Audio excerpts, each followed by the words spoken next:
உபதேசசாரங்கிற ஒரு இதில் ரமண மகர்ஷி ரொம்ப அற்புதமாக சொல்லியிருக்காரு.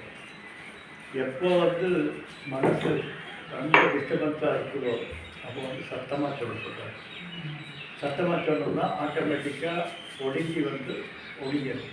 அப்படி ஒடுங்கி ஒரு நிலை ஓரளவுக்கு வரும்போது மறுபறை நமக்கு மட்டும் கேட்குறாங்க. அதுக்கு மேலே கொய்ச்சல் ஆகிடுச்சுன்னா அப்புறம் தான் மனசு, அப்போ தான் சரியாகும். இல்லாட்டி அதை டிஸ்டர்பன்ஸாக இந்த கோயிலில் போய் சொல்கிறேன். ஆனால் மித்தவங்க பேசுறது இந்த சத்தமெல்லாம் டிஸ்டர்ப் ஆகிடும்போது அந்த கான்சன்ட்ரேஷன் அது கொஞ்சம் நம்ம பயிற்சியில் தான் பண்ணும். வெளிமுகமாக நம்ம இந்திரியங்கள் விடாது.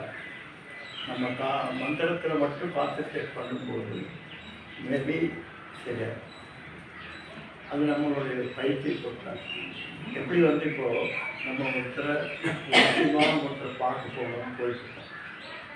போகும்போது எதிரிலேயே அவங்க வந்தால் கூட நமக்கு தெரியாது, அல்லது வர்றவங்களே தான் பார்த்தாலும் அவங்களாவே தெரியும். இந்த ரெண்டுக்கும் காரணம் நம்முடைய மனசு. அதுபோல் வெளியில் இருக்கக்கூடிய சத்தங்களை நம்ம கிரகிக்கிறதுக்கு இல்லாத அளவுக்கு நம்ம மந்திரத்து மேலே முழுமையான ஒரு கான்சன்ட்ரேட் பண்ணோம்னா நிச்சயமாக அது அல்லது நமக்கு அந்த அளவுக்கு முடியலன்னா தள்ளி பார்த்து சத்தமாக சொல்லுது. சத்தமாக சொன்னால் 4 பேர் பார்ப்பாங்க. பயிற்சி மாதிரி ஒதுங்கிடும்.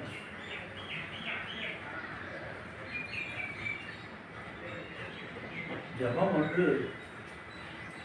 மிக அற்புதமான ஒரு சாதனை. எனக்கு 3 நிலையாக வேலை செய்யும். முதல்ல மேல் மனது, உயிர் மனது, ஆழ் மனது, 3 மனத்தில் வேலை செய்யும். இந்த மேல் மனதுங்கிறது இப்போ இந்திரியங்கள்னால கேட்ட அடிக்கடிக்கலாம் அதை வச்சு இன்ட்ராக்ட் பண்ணிட்டு, உள் மனதுங்கிறது மேல் மனது ஒழுங்குறப்போ ஆட்டோமேட்டிக்காக உள் மனசு வெளியில் வரும். அதனால் நம்ம சமைக்கிறதுக்கு போது ஒரு பாட்டு பாடணும், அல்லது மந்திரம் செய்யணும், இல்லை ஏதாவது ஒரு சொல்லுவோம். நம்மளை அறியாமல் நமக்கு இருந்து வருது. அப்போது நமக்கு அந்த அவேர்னஸ் இல்லை, இருந்தாலும் உள்ளிட்டு வருது. இருந்துட்டு வருதுன்னா உள்ள ஸ்டோரேஜ் ஆகி கேட்கி வைக்கின்றதனுடைய வெளிப்பாடுகள் அது வரும். அடுத்தது ஆழ்மனது. ஆழ்மனதுங்கிறது ரொம்ப டேஞ்சரஸ். அதுதான் ப்ராப்ளம் இருக்குது. ஒரு 2 வயசு ஒரு வயசுக்குள்ளே குழந்தைங்க இந்த உலகத்தை அப்சர்வ் பண்ண ஆரம்பிச்சு. நம்ம எல்லாரும் அப்சர்வ் பண்ண ஆரம்பிச்சு. ஆனால் அந்த அவேர்னஸ் நமக்கு கிடையாது. அப்சர்வ் பண்ணுறாங்கன்னு எல்லாம் நமக்கு கிடையாது. இல்லாமல் அப்சர்வ் பண்ணுறோம். பண்ணிவிட்டு நமக்கு ஒரு குறிப்பிட்ட நேரத்தில் குறிப்பிட்ட கிடைக்கலன்னா அழுகிட்டுருக்கோம். அப்போ அந்த குழந்தை நினைச்சிட்டு நம்ம யாரும் கேர் பண்ணிக்க மாட்டாங்க.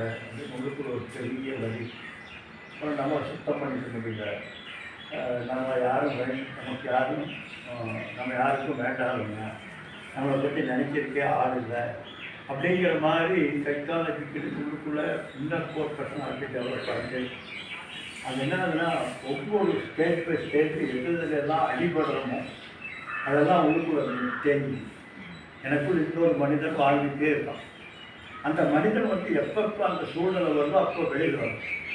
அவன் வெளியில் வரும்போது நம்ம பெற்ற அறிவு இன்வேலிட் ஆகிடும், நம்ம பக்குவம் இன்வேலிட் ஆகிடும்.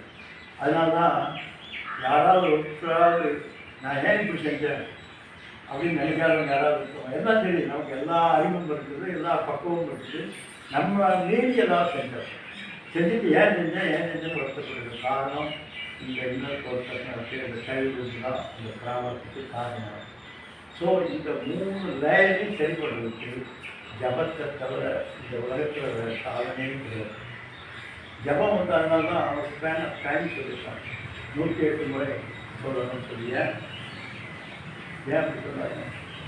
அப்போது மேல் மனது, உள் மனது, ஆழ் மனது 3லையும் இந்த ஜப மந்திரமானது வியாபிக்கிறதுனா ஒரு குறிப்பிட்ட நேரம் வரைக்கும் தொடர்ச்சியாக அது போயிட்டே இருக்கும். அப்போ தான் அது வரைக்கும் அது வியாபிக்கும்.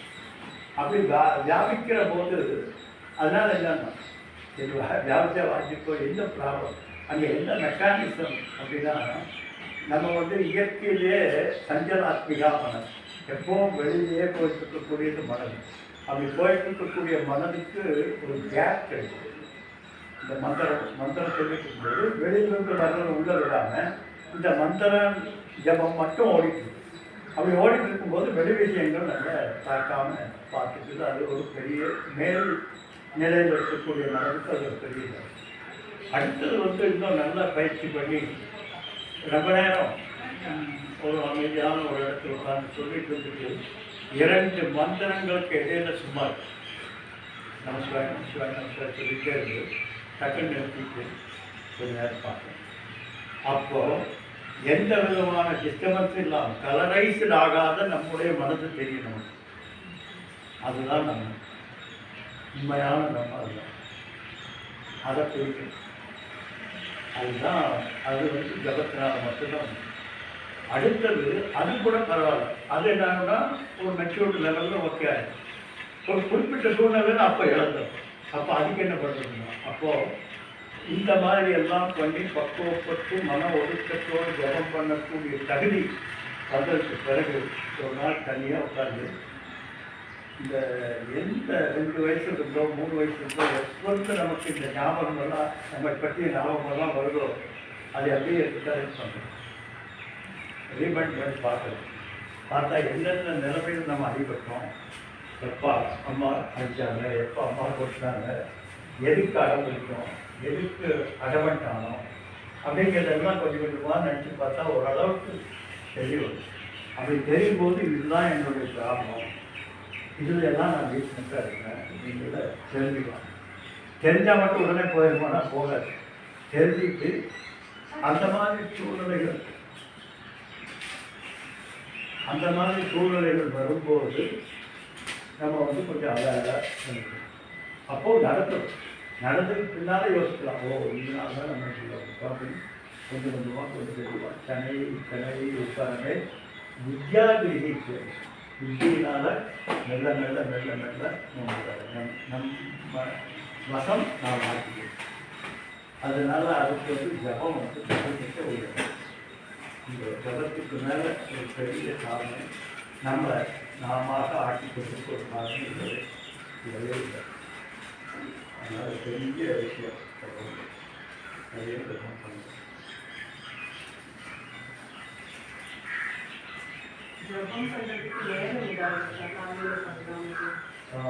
பொதுவாக சந்தி அப்படிங்கிறது இந்த பிரபஞ்சத்தில் நமக்கு கொடுத்து வரப்பட்டாங்க.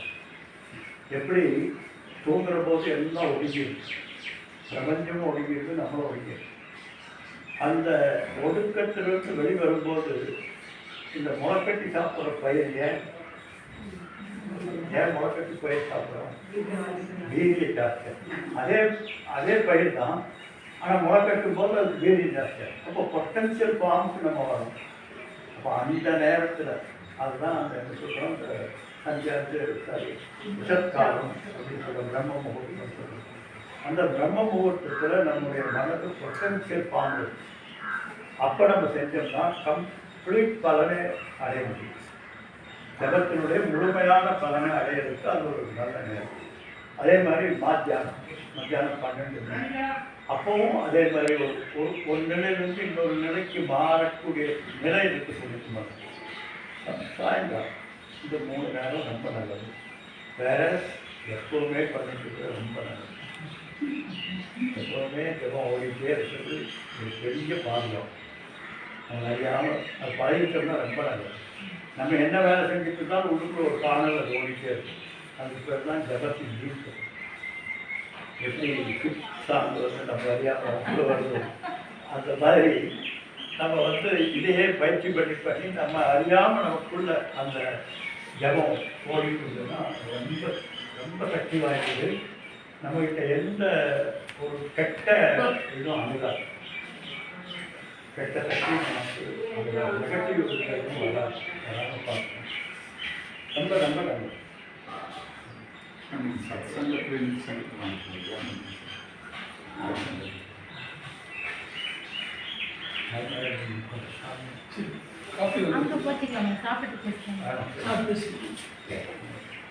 சத்சங்கம்ங்கிறது மிக மிக அவசியமானது. வாழ்க்கையில் ஒரு மனிதன் இயலும்னா சத்சங்கம் மட்டும்தான், சத்சங்கத்தினால மட்டும்தான் முடியும்.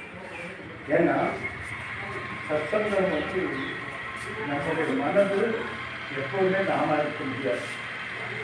நீங்கள் அம்மாவை பார்க்கும்போது வேலையாக இருப்பீங்க, அப்பாவை பார்க்கும்போது வேலையாக இருப்பீங்க, எதிர் வீட்டுக்காரை பார்க்கும்போது அது வேலையாக இருப்பீங்க. அப்படி மனசு வந்து நானாக இருக்கிறதே இல்லை. எதிர்ப்பு இருக்கக்கூடிய விஷயம்தான் நம்ம ஆட்கொள்ளும். எப்படி பாட்டிலில் தண்ணி இருக்கிறோம், அந்த பாட்டிலுடைய வடிவில் தண்ணி எடுத்துட்டோ அது போல் எதிர்ப்பு இருக்கிறதுனால தான் ஆட்கொள்ளப்படணும். நம்ம இருக்க முடியாது. அப்படி இருக்கிறதுக்கு என்ன வழி? இப்போ என்ன பண்ணுறது? எப்போவுமே ஒன்று தான் இருந்துட்டு இருக்கோம். என்ன பண்ணுறது அப்படின்னா சத்சங்கம். இந்த பெரியவங்க படமெல்லாம் மாற்றிட்டு இருக்கோம். எதுக்கு பெரியவங்க விடாம சாமியோடலாம் வீட்டு மாற்றி வச்சுக்கோம். பார்த்தோம்னா நம்ம எதை பார்க்குறோமோ அதனுடைய ஆட்டிடியூட் நம்ம ஞாபகம் வரும். அதுபோல் அங்கே இருக்கக்கூடிய படங்களை பார்க்கும்போது நம்ம பெரியவர்கள் இப்படி வாழ்றாங்க, இந்த பகவான் இப்படி இருக்கார், இவர் அப்படி இருக்கார், இப்படி இருக்கான்னு சொல்லி அந்த நல்ல நினைவுகள் நமக்குள்ள வரும்போது நமக்கு ஒரு மனதுக்கு தெரிஞ்சுக்கிறது. அதை விட சத்சங்கத்தை வந்து பெரிய ஒரு விஷயம் என்னன்னா, அத்தனை பேரும் ஒரு மனதோட ஒரே நிலையான மனதோடு இருக்கும்போது அந்த வைப்ரேஷன் வந்து நம்ம வெளியில் போனால் கூட அது இல்லை. நிறைய நேரத்தில் பஜனை பண்ணும்போது பார்த்துருப்போம், இப்போ நேரம் எங்கேயோ போகும். ஆனால் மற்றவங்க சொல்லும்போது ஆட்டோமேட்டிக்காக மறுபடியும் இருந்து கொண்டு வந்து அங்கேயே போய்க்கும். அதனால் சத்சங்கத்தை நிச்சங்கத்தம். ஃபர்ஸ்ட் ஆஃப் ஆல் வெளியில் இருந்தால் சும்மா இருக்க மாட்டோம். அந்த வீட்டை பார்ப்போம், இந்த வீட்டை பார்ப்போம், அவன் காரை பார்ப்போம், எனக்கு தெரியாதா எனக்கு எப்படி இந்த கார் வருது அப்படின்னு ஆரம்பிச்சோம். அதனால் அதுலேருந்து நிச்சங்கம் வெளியிலிருந்து உள்ளே வந்து அந்த உண்மையான அந்த நிலையில் நம்முடைய மனதை நிலைநிறுத்துறதுக்கு ஒரு வாய்ப்பாக இருக்கும். நிச்சங்கம் சத்சங்கத்தை நிச்சங்கத்தம், நிச்சங்கத்தே நிர்மோகத்துவம். நிர்மோகத்துவம்னா நம்ம எப்போவுமே சூப்பர் இம்போஸ் தான். எதையுமே இருக்கிறபடி பார்க்கறதே கிடையாது. பார்த்துருக்கோமா? முடியாது. எப்பவுமே சூப்பர் இம்போஸ் பண்ணிட்டோம். எதையுமே ஜட்ஜ்மெண்ட் கொடுத்தா பழக்கமே ஜட்ஜ் பண்ணலாம். ஆனால் அதோட முடிக்கிறது இல்லை. உடனே ஜட்ஜ்மெண்ட் ரிமைண்ட் கொடுத்தாலும் சீல் கொடுத்துருக்கோம். இந்த தன்மை வந்து மிகமிக மோசமானது. அதனால தான் நமக்கு வந்து பல பிராபங்களுக்கு காரணமாகும். அதனால் நிச்சங்கமாக இருக்கும்போது நாம் நம்மளாக இருக்கலாம். நிச்சங்கத்தை நிச்சயிக்கும் மனது வந்து அலைபாயாத மனது சத்சங்கத்தினால் மட்டும்தான் கிடைக்கிற போது அதெல்லாம் முக்கிக்கு விளையாடும்.